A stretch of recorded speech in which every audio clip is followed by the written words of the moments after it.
junior middleweight division, the 154 division, which, Charlo, the other Charlo, they call him Little Charlo, but I kind of look at him as Big Charlo right now because he's doing some big things. He's the undisputed champion. You can speak to this. Like, he just won the title, was it April or May? And they booked him all the way for January? Like you're I should know. I was at the fight. You're trying to build momentum for Jermell Charlo, who is the undisputed champion. He wins all the belts in April or May, and you book him 7 or 8 months in advance. Like, what do you make of that? Because I think it's kind of weird. I can't think of a time where I've seen that before. Well, hate to bring up this word again, but it's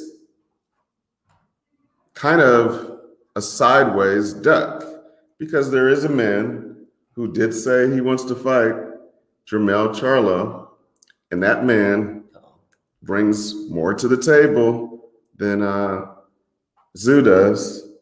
So brings more money, more prestige, accolades, exposure, but back to more money. So it's a bigger money fight. I don't know. Maybe PBC wanted to put Jermell to the side so they didn't have to entertain the thought of the WBO champion from the weight below moving up and taking one of those belts.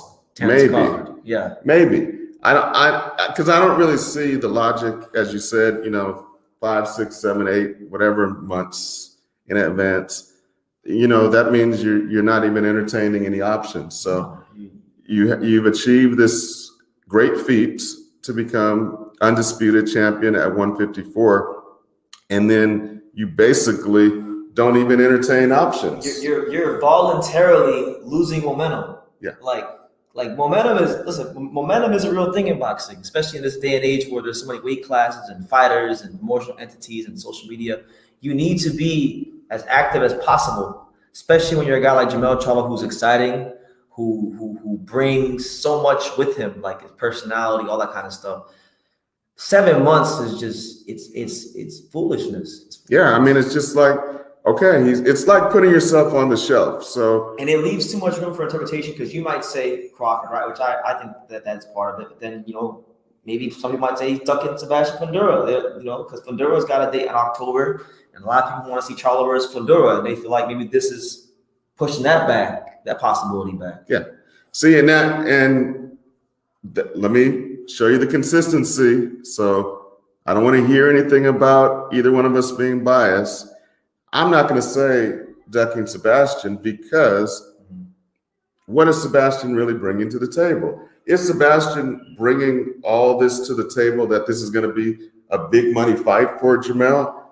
I mean, I don't know. I can't say that. I know that he's scheduled to fight next month. I will be there at my favorite venue in Carson, California. War Grounds, the StubHub Center. What do they call it? StubHub, Home Depot, now Dignity Sports Park Health, whatever. My favorite venue for boxing. Sebastian's fighting on October 8th. I'll be there. But I mean, what is he bringing? And by the way, if you guys want to go to that fight, tickets are available, great seats, which is the point. So there are great seats available for a very affordable price, because Sebastian's not on that level. Sebastian's not bringing a lot of money to Jermell. So no, that's not a fight that Jermell could be blamed for ducking. But if the guy at a weight class below you is bringing money to the table, accolades, pound for pound, legitimate pound for pound status, and you say no to that, you are ducking.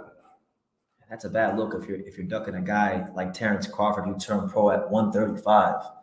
That'd be a horrible look, And we're gonna get into that stuff in a little bit, but man, it just seems like when the man from Omaha is brought up, people's tone of voice starts to change a little bit. It's not quite the same.